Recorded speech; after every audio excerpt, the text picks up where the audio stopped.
යාළුවනේ ඉතින් කොහොමද ඔයාලට ඇත්තටම අපි හම්බ වුණේ ගොඩක් දවසකින් කියන්නේ මං හිතන හැටියට මාස 4කටත් වඩා වැඩි කාලයක් ගියා මට ඔයාලට අලුතෙන් වීඩියෝ එකක් අරගෙන එන්න.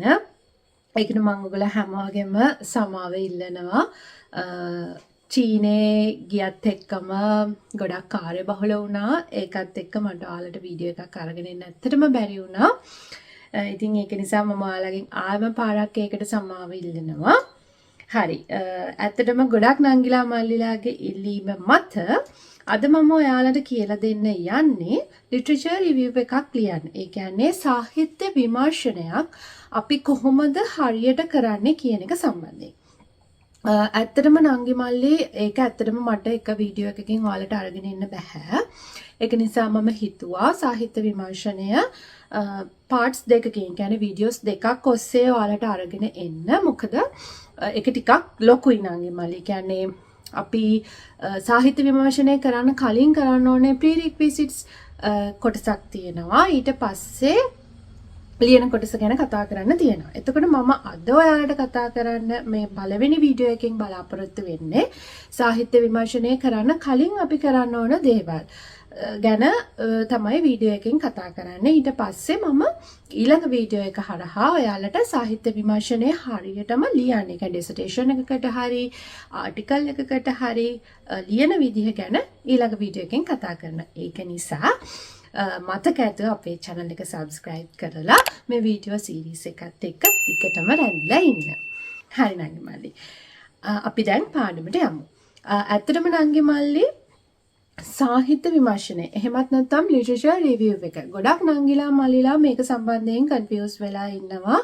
සහ මම දැන් අලුතෙන් අපි අලුත් පරම්පරාව විදිහට ගොඩක් දෙනෙක් දැන් AI තාක්ෂණය කියන එක ගොඩක් ට්‍රෙන්ඩින් වෙලා තියෙනවා. එතකොට අපි ChatGPT use කරලා අපි ලිටරචර් රිවිව් එක ලියලා ගන්නවා.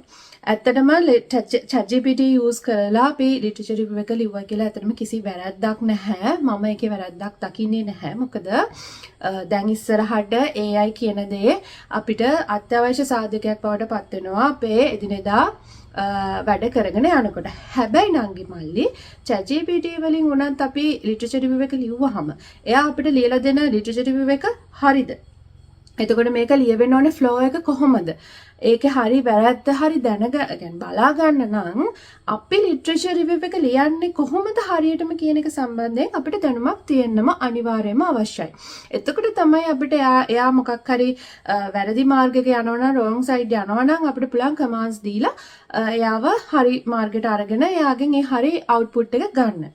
ඉතින් ඒක නිසා අපි හරියටම ලිටරචර් රිවිව් එක ලියන්නේ කොහොමද කියන එක සම්බන්ධයෙන් හොඳ අවබෝධයක් ලබා ගන්න ඕනේ සහ ඒක ඔයාලට ලබා දෙන්න තමයි මම මගේ වීඩියෝ එක හරහා උපරිමයෙන්ම උත්සාහ කරන්නේ. ඉතින් ඒක නිසා අපේ වීඩියෝස් දෙකම ලිටරචර් රිවිව් එකක් ලියන එක සම්බන්ධයෙන් කරන වීඩියෝස් දෙකම බලන්න අමතක කරන්න එපා. හරි. ඇත්තටම නංගි මල්ලි අපි මුලින්ම බලමු ලිටරචර් රිවිව් එකක් කියන්නේ මොකක්ද කියලා. ඇත්තටම ලිටරචර් රිවිව් එකක් කියලා කියන්නේ අපේ ටොපික් එක සම්බන්ධයෙන් ක්‍රිටිකල් ඉවැලුවේෂන් එකක් කරනවා කියන එක. ඒ කියන්නේ අපේ ටොපික් එක සම්බන්ධයෙන් past scholars researchers මොනවාද හොයාගෙන තියෙන්නේ. එයාලගේ findings මොනවාද සහ අපි ඒවා අපේ dissertation එකේ අපි readerට present කරනවා සහ අපි ඒ සම්බන්ධයෙන් critically evaluate කරනවා. මේක අපි කරන්න ඕනේ scientific way එකකට. එතකොට අපි ඒක critically evaluate කරලා පෙන්වන එකට තමයි අපි කියන්නේ නංගි මල්ලි සාහිත්‍ය විමර්ශනයක් කියලා. මෙතනදී මතක තියාගන්න ඕනේ අනිවාර්යයෙන්ම ක්‍රිටිකල් ඉවැලුවේෂන් එකක් සිද්ධ කරන්න ඕනේ. කියන්නේ අපි නිකන් රචනාවක් ලියනවා වගේ මේ මෙන්න මේ අවුරුද්දේ මෙන්න මෙයා මේ දේ හොයාගෙන තියෙනවා කියලා නිකන් ජස්ට් ලියන්න බෑ. අපි අනිවාර්යෙන් ඒක සම්බන්ධයෙන් කියන්නේ scientific writing විදිහට අපි ඒවට අදාළ වෙනම words තියෙනවා, linking phrases තියෙනවා. ඒව ගැන මම ඔයාලට second video එකෙන් අරගෙන එන්නම් ලියන එක සම්බන්ධයෙන්. එතකොට මෙතනදී අපි මුලින්ම කරන්නේ ඒක සම්බන්ධයෙන් ක්‍රිටිකල් ඉවැලුවේෂන් එකක්. ඒ කියන්නේ past researchersලා අපේ ටොපික් එක සම්බන්ධයෙන් හොයාගෙන තියෙන්නේ මොනවාද කියලා අපි ක්‍රිටිකලි ඉවැලුවේට් කරන එකට තමයි අපි කියන්නේ ලිටරචර් රිවිව් එකක් කියලා. ඇත්තටම ලිටරචර් රිවිව් එකක් කියන එක වැදගත් වෙනවා නංගි මල්ලි. අපේ ටොපික් එක සම්බන්ධයෙන් අනිත් අය මොනවද ප්‍රසන්ට් කරලා තියෙන්නේ. ඒ වගේම කියලා දැනගන්න. සහ අපේ ටොපික් එක සම්බන්ධයෙන් අපිට පුළුල් අවබෝධයක් ලබා ගන්න. මොන මොන ඒරියාස්ද කවර් කරලා තියෙන්නේ. මොන මොන ෆයින්ඩින්ග්ස්ද අනිත් අය හොයාගෙන තියෙන්නේ. කියන එක සම්බන්ධයෙන් හොඳ පුළුල් අවබෝධයක් ලබා ගන්න අනිවාර්යයෙන්ම අපි ලිටරචර් රිවිව් එකක් කරන්නම ඕනේ. ඒ වගේම තමයි නංගි මෙතනදී අපි මේ විදිහට අනිත් කට්ටිය අපේ ටොපික් එක සම්බන්ධයෙන් එහෙමත් නැත්නම් අපේ රිසර්ච් ක්වෙස්චන් එක සම්බන්ධයෙන් හොයාගෙන තියෙන දේවල් බලද්දී අපිට තේරෙනවා ગેප් එක මොකක්ද කියලා. මෙතන තියෙන මිසින් ગેප් එක මොකක්ද කියන එකත් අපේ පේපර් එක හෝ ඩිසර්ටේෂන් එක කියවන රීඩට පෙන්වන්න අපිට මේ ලිටරචර් රිවිව් කියන එක අනිවාර්යයෙන්ම කරන්න ඕනේ. හරි නංගි මල්ලි. එතකොට මම දැන් ඔයාලට කිව්වා ලිටරචර් රිවිව් එකක් කියන්නේ මොකක්ද? ලිටරචර් රිවිව් එකේ තියෙන වැදගත්කම මොකක්ද කියලා. හරි.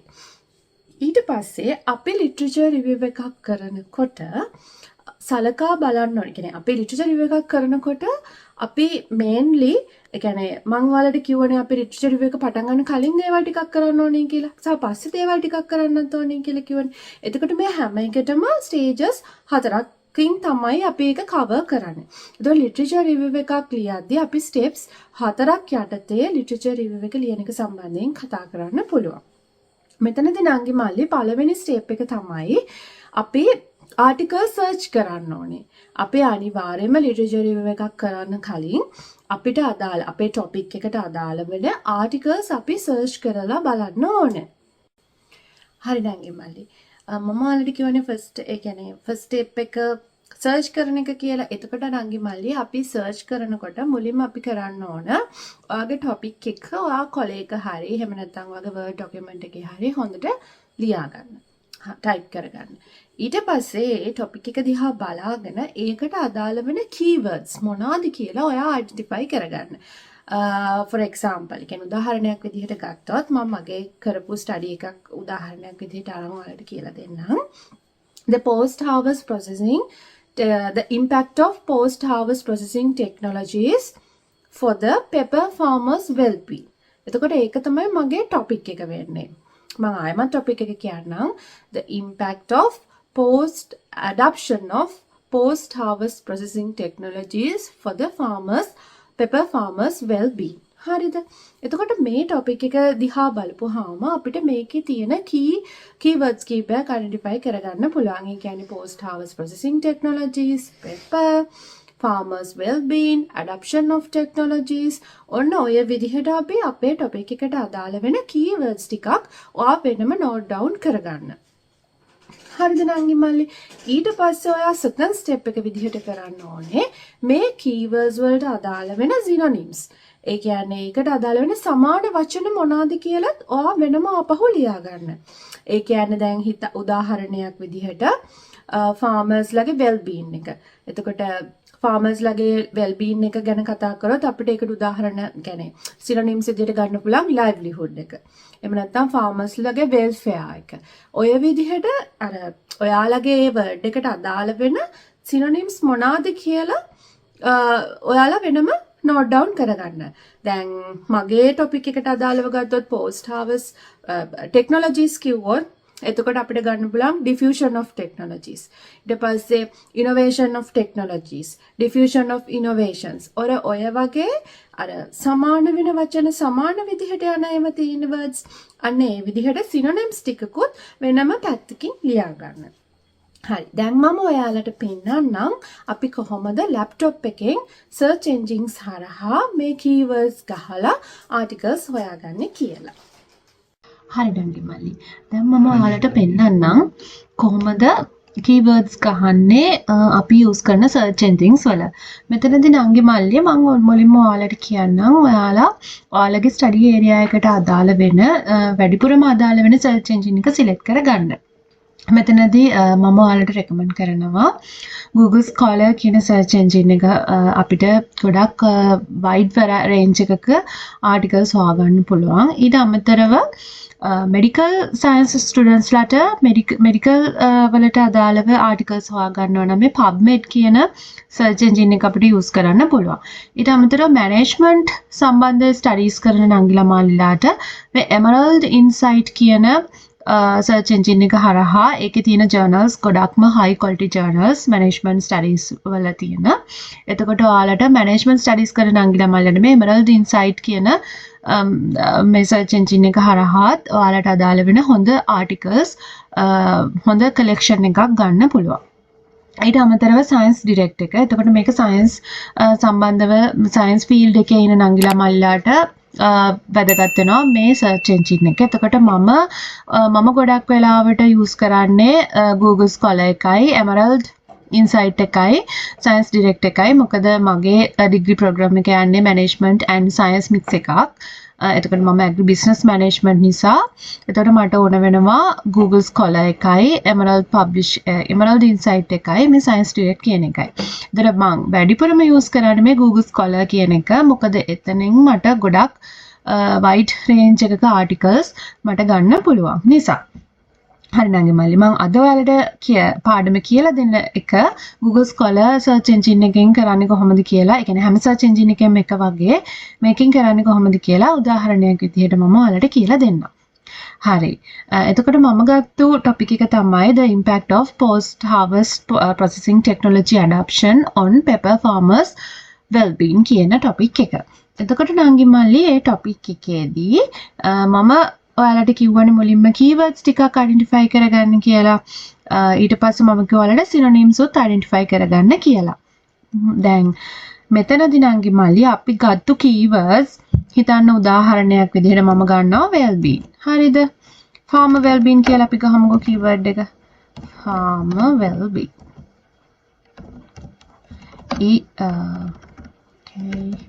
ඊළඟට නංගි මල්ලි මෙතනදී අපි synonyms කියන එක අපි combine කරන්න ඕන phrase එක තමයි O කියන. මේක අපි capital letters වලින් O කියලා දාන්න.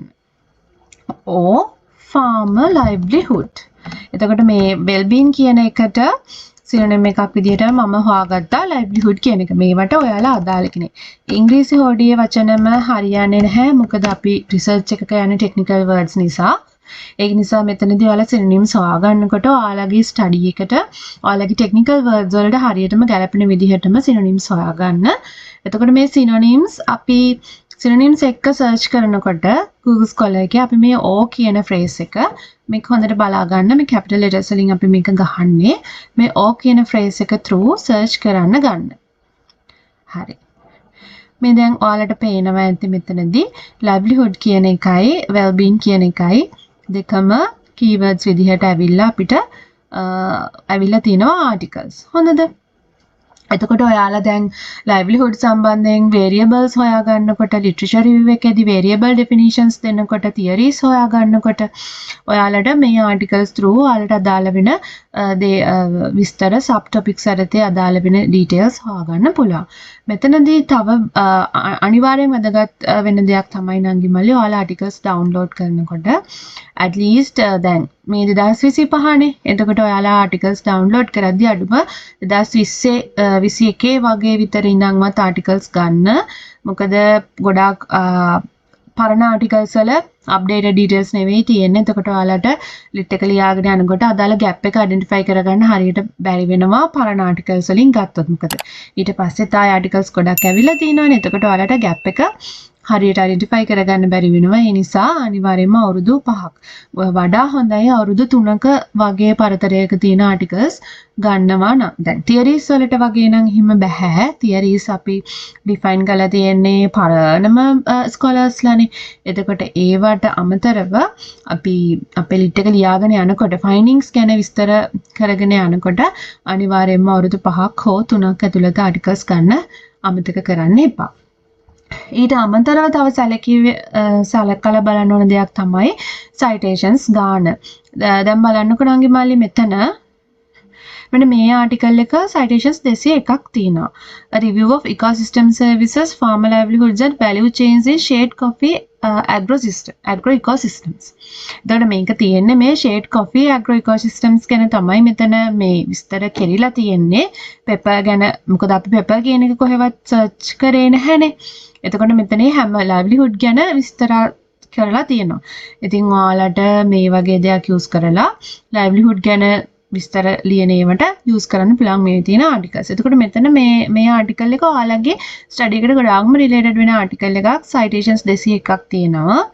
ඇත්තටම නංගිමල්ලි at least 100 වලට ලං වෙලා හරි 100 වගේ හරි තියෙන citations ගානක් තියෙන article එකක් select කරගන්න ඔයාලා මේ ලියද්දි download කරද්දි මොකද ඒව තමයි ඔයාලගේ ස්ටඩි එකට ගොඩක්ම වැදගත් වෙන ආටිකල්ස් වෙන්නේ. වැඩිපුර සයිට් වෙලා තියෙන ආටිකල්ස්. ඊට පස්සේ මම ඔයාලට කියලා දෙන්නම් ඊළඟට අපි කරන්න ඕනේ මම ඔයාලට කිව්වා මේ කියලා දුන්නේ සිනොනිම්ස් එක්ක කරන විදිහ. ඊළඟට නංගිමල්ලි අපිට පුළුවන් අපේ ස්ටඩි එකත් එක්කම relationships develop කරගන්න පුළුවන්. දැන් මගේ උදාහරණයක් විදිහට post harvest processing technologies and farmer well-being. එතකොට මම එතනදී මට තියෙනවා relationship එකක් ඒ විදිහට. අන්න ඒ වගේ ඔයාලගේ topic එක දිහා බලලා ඒ වගේ relationships හදාගන්න පුළුවන් මොන variables මොන terms අතරද කියලා බලන්න. එතකොට ඒ විදිහට relationship wise ඔයාලා search කරලා බලනවා නම් මෙන්න මේ විදිහට මම ගන්නවා post harvest processing technologies and කියන phrase එක. මේ and කියන phrase එක use කරලා ගන්නවා farmer well-being.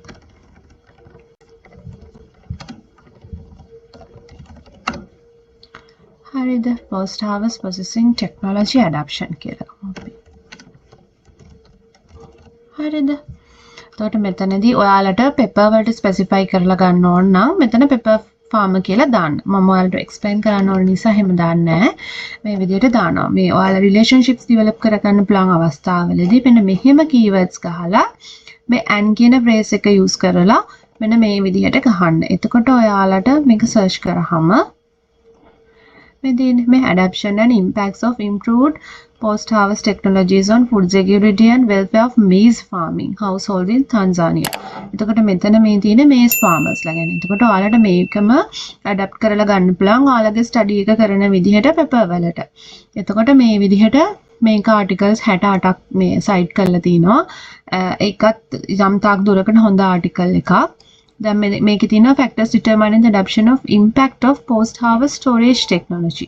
ඒකට 140ක් තියෙනවා. මෙන්න මේ විදිහට ඔයාලට පුළුවන්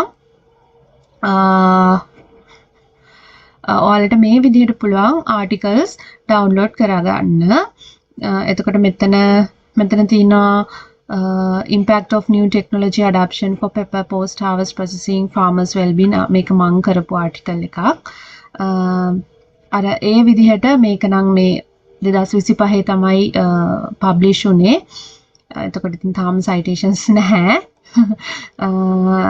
අර ඒ විදිහට citations වැඩිපුර තියෙන. දැන් ඒ වගේ අලුතෙන්ම publish වෙච්ච ඒවට අතරම citations එන්නේ නැහැ නංගි මල්ලි. එතකොට අර ටිකක් පරණ, ඒ කියන්නේ අවුරුදු 2ක් විතර පරණ වුණාම තමයි හොඳට citations එන්නේ.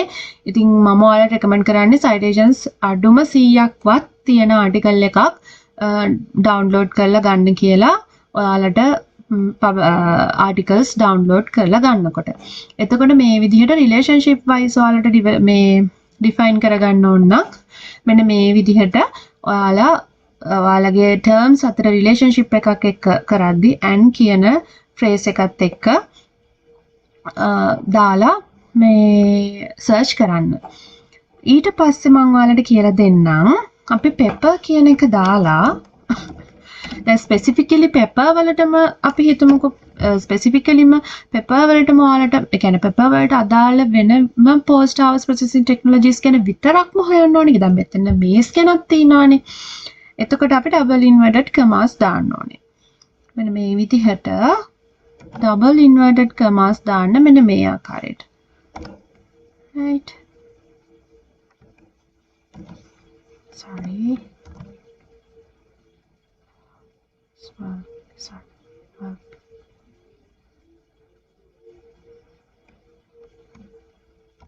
right. මේ විදිහට දාපුවාම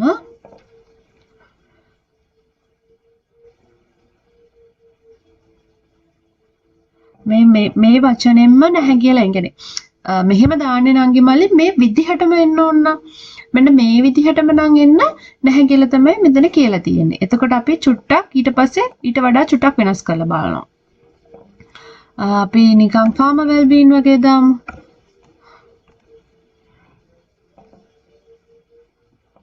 එහෙමත් ඒ විදිහටම නම් ආටිකල්ස් නැහැ කියලා තමයි කියන්නේ. අපි එතකොට අපිට පුළුවන් මේක පොඩ වෙනස් කරන්න. පොඩ වෙනස් කරලා බලන්න මේ විදිහටම තියෙනවද කියලා. මෙන්න මෙහෙම දාමු. හරි. ඔය ආවේ. එතකොට මෙන්න මේ විදිහට එකම විදිහට නැති වුණොත් ඔයාලට මෙන්න මේ විදිහට ගන්න ඕන නම් මෙන්න ආවා කෙලින්ම පෙපර් වලටම අදාළව ආටිකල් එක කොහොමද කරන්නේ කියලා. කියන්නේ මේකටම අදාළ වෙන ආටිකල් එක ආවා. කොයි විදිහටද අපි සර්ච් කරලා ගන්න ඕන විදිහ. එතකොට පෙපර් වලටම අදාළව ගොඩක් අය කරලා නැහැ පෙපර් වලට. එතකොට පෙපර් වලට විතරක්ම අර මෙහෙම ඩබල් ඉන්වර්ටඩ් කමාස් දාපුවාම ආටිකල්ස් කරලා නැහැ. ඒක නිසා දැන් මේකේ උනත් දැන් තියෙන්නේ post harvest technology adoption කියලා ගහපු නිසා තමයි මෙහෙම ආවේ. එතකොට farmer well-being නෙමෙයි තියෙන්නේ මෙතන well-being of pepper farmers කියලා. එතකොට මේ විදිහටම තියෙන ආටිකල් නැති නිසා තමයි අපිට අර ඉස්සරලා ආවේ නැත්තේ ආටිකල්ස් මැෂුන් නැහැ කියලා ආවේ එකයි. එතකොට ඒ විදිහටම නැති වුණොත් ඔයාලා චුට්ට වචන words එහෙට මෙහෙට කරලා වෙනස් කරලා බලන්න මේ double inverted commas ගහලා ආටිකල්ස් එනවද කියලා. එතකොටත් ඔයාලට ඔයාලගෙම එකට හරියන විදිහම ආටිකල්ස් හොයාගන්න පුළුවන් ලේසි. ඊට අමතරව නංගි මල්ලි ඔයාලට ඕන නම් දැන් හිතන්න ඔයාලට පෙපර් ක්‍රොප් එක ගැන විතරක් ඕනේ කියලා. පෙපර් ක්‍රොප් එක ගැන විතරක් ඔයාලට ඕන වුණොත් පෙපර් කියලා මෙන්න මෙහෙම ගහන්න. එතකොට ඔයාලට පෙපර් ගැන විස්තර එනවා. දැන් ඔයාලා අනිවාර්යෙන් ඩිසර්ටේෂන් එක දැන් මගේ ටොපික් එකට අදාළව ලිව්වොත් අනිවාර්යයෙන්ම පෙපර් ගැන ලියන්න ඕනනේ. එතකොට පෙපර් කියලා ගහලා ඔයාලට මේ විදිහට ආටිකල්ස් ගන්න පුළුවන්. එහෙම නැත්නම් ඔයාලට post harvest processing technologies post harvest technology adoption on paper crop එකට ඕන නම් ඔයාලට මෙන්න මේ ස්ලෑෂ් එකක් ගහලා මෙන්න මේ විදිහට ගහලා paper කියලා ගහලා ගන්න පුළුවන්. මෙන්න මේ විදිහට. එතකොටත් ඔයාලට ආටිකල්ස් එනවා paper වලට විතරක්ම කරලා තියෙන ආටිකල්ස් මොනවාද කියලා. හොඳද? එතකොට මම හිතනවා දැන් මේ විදිහට තමයි නංගි මල්ලි අපි ආටිකල්ස් සර්ච් කරලා ගන්නෙ. ඒ විදිහට එකතු කරගත්තු ආටිකල්ස් ඊළඟ ස්ටේජ් එකේදී තමයි අපි sort out කරලා ගන්නෙ. එතකොට මං හිතනවා ඔයාලට ආටිකල් සර්ච් කරන එක සම්බන්ධයෙන් හොඳ අවබෝධයක් ලැබෙන්න ඇති කියලා. ඊට පස්සේ අපි යමු next step එකට. හරි නංගි මල්ලි. දැන් අපි සර්ච් කරන පාර්ට් එක ඉවරයි. ඊළඟට තමයි අපේ සෙකන්ඩ් ස්ටෙප් එක යන්නේ. සෙකන්ඩ් ස්ටෙප් එකේදී කරන්න ඕන දේ තමයි අපි අපේ ආටිකල් sort out කරගන්න එක. ඒ කියන්නේ දැන් අපි අර විදිහට keywords ගහලා අපි ආටිකල්ස් ගොඩාක් download කරගත්තානේ. ඊට පස්සේ මේ ආටිකල්ස් අපි අනිවාර්යයෙන්ම sort out කරගන්න ඕනේ අපිට අදාළ වෙන ආටිකල්ස් මොනවාද කියලා බලලා. එතනදී නංගි මල්ලි ඔයාලා කරන්න ඕන දේ තමයි ඔයාලා දැන් මම අර කියපු විදිහට සර්ච් කරලා ගත්තු ආටිකල්ස් ඔයාලට ලේසි. මෙතනදී මම ඔයාලට පොඩි ටිප් එකක් කියලා දෙන්නම්. ඔයාලා අර අයිඩෙන්ටිෆයි කරගත්තනේ keywords ටිකක්. ඒ keywords වලට අදාළව ඔයාලා folders 4-5ක් create කරගන්න. ඊට පස්සේ ඔයාලගේ ආටිකල්ස් වල ආටිකල් එක open කරලා topic එක බලන්න, abstract එක බලන්න. first abstract එක බලපුවාම නංගි මල්ලි ඔයාලට idea එකක් එනවා. මේකේ තියෙන results මොනවාද, මේකෙන් හොයලා තියෙන මොකක් සම්බන්ධයෙන්ද, මේක කරලා තියෙන මොනවා ගැනද, මේකෙන් මොනවාද follow කරලා තියෙන methodology එක, ඒ වගේ දේවල් ගැන ලොකු අවබෝධයක් ඔයාලට abstract එක through ගන්න පුළුවන්. ඒතකොට ඔයාලා abstract එකත් කියවලා topic එකත් කියවලා බලලා ඔයාලා decide කරන්න මේ article එක ගැලපෙන්නේ මොන keyword එක යටතේ එන folder එකටද කියලා. එහෙම කියලා ඔයාලා අර රීනේම් කරගත්තු ෆෝල්ඩර්ස් වලට ඔයාලගේ ආටිකල්ස් ටික when වශයෙන් ඔයාලා ආටිකල්ස් ටික දාගන්න. එතකොට නංගි මල්ලි ඔයාලා ලිටරචර් රිවිව් එක කරගෙන යනකොට ඔයාලට මාර විදිහට පහසු වෙනවා මේ දැන් ඔයාලට මොකක් හරි කීවර්ඩ් එකක් දැන් හිතන්නකෝ ඔයාලා අවුට්ලයින් එක හදාගත්ත කියලා. ඔයාලා ලිටරචර් රිවිව් එකේ අවුට්ලයින් එක හදාගත්තට පස්සේ එක එක සබ් ටොපික් එකට අදාළව ඔයාලට ලිටරචර්ස් ටික එක ළඟ තියෙනවා. එතකොට ෆෝල්ඩර් එකක් තියෙනවා. ඒ සබ් ටොපික් එකට අදාළ තියෙන ලිටරචර්ස් කියවලා ඔයාලට ටක් ගාලා ලිටරචර් රිවිව් එක හදාගන්න පුළුවන්. අර ෆෝල්ඩර්ස් අස්සේ ආටිකල්ස් ටික දාලා තිබ්බම නැත්නම් ආටිකල්ස් ඔක්කොම එක කොටේ තියෙද්දි ඔයගොල්ලෝ දන්නේ නැහැ මේ ආටිකල් එක මොකක්ද මේක මොකේට යන ආටිකල් එකක්ද මොන සබ් ටොපික් එකකටද ගන්නෙ අර කියලා අවබෝධයක් එන්නේ නැහැ. එතකොට ඔයාලා මුලින්ම අර වැඩේ කරගෙන තිබුණාම ඒ කියන්නේ හිතන්නකෝ පොඩක් හරි මෙහෙ වෙලා තියෙනවා කියලා ඒක ප්‍රශ්නයක් නැහැ. ඔයාලට ආටිකල් එක කියවද්දී මොකද්ද වැටෙන්න ඕනේ ෆෝල්ඩර් එක කියලා හරියට යනවා. ඔයාලා ලිටරචර් රිවිව් එක කරගෙන යනකොට. එනකොට බේසික් ස්ටෙප් එක විදිහට ඔයාලා අර විදිහට චුටි චුටි ෆෝල්ඩර්ස් හදාගෙන ඒ සබ් ෆෝල්ඩර්ස් යටතේ ඔයාලා ආටිකල්ස් ටික වෙන වශයෙන් දාගන්න. ඒක ඇත්තටම ඔයාලට ලොකු පහසුවක් වෙනවා සහ ඔයාලගේ මනසටත් ඒක හරිම නිරවුල් සහ ඔයාලට නිරවුල් විදිහට ඔයාලගේ ලිටරචර් රිවිව් එක ලියන්න පටන් ගන්න පුළුවන්. ඉතින් ඔය විදිහට තමයි නංගි මල්ලි අපි අපේ ලිටරචර්ස් ටික සෝට් අවුට් කරගන්නේ. දැන් ඇත්තටම අපි ලිටරචර් රිවිව් එක ලියන්න ඕනේ ප්‍රීරික්විසිට්ස් ඔක්කොම කම්ප්ලීට් කරලා තියෙන්නේ. තව ස්ටෙප්ස් දෙකයි තියෙන්නේ ඔයාලට ලිටරචර් රිවිව් එක ලියන්න පටන් ගන්න කලින් කරන්න ඕන. බේසික්ම දෙක දැන් අපි කරලා තියෙන්නේ. ඉතින් මං හිතනවා අද වීඩියෝ එකෙන් ඔයාලට ලිටරචර් රිවිව් එකක් ලියන්න කලින් කරන්න ඕන දේවල් සම්බන්ධයෙන් හොඳ අවබෝධයක් ලැබෙන්න ඇති කියලා. ඉතින් මම ඉක්මනින්ම සෙකන්ඩ් පාර්ට් එකත් ලිටරචර් රිවිව් එක ලියන එක සම්බන්ධයෙන් සහ ඊට කලින් කරන්න තව එක ස්ටෙප් එකක් තියෙනවා. ඒ කියන්නේ අවුට්ලයින් එක හදාගන්න එක. ඊට පස්සේ රයිටින් පාර්ට් එක. එතකොට අවුට්ලයින් එක හදාගන්න පාර්ට් එකයි රයිටින් පාර්ට් එකයි මම ඔයාලට ඊළඟ වීඩියෝ එකෙන් අරගෙන එන්න. ඉතින් එතකන් ඔයාලා හැමෝටම සුබ සතියක්.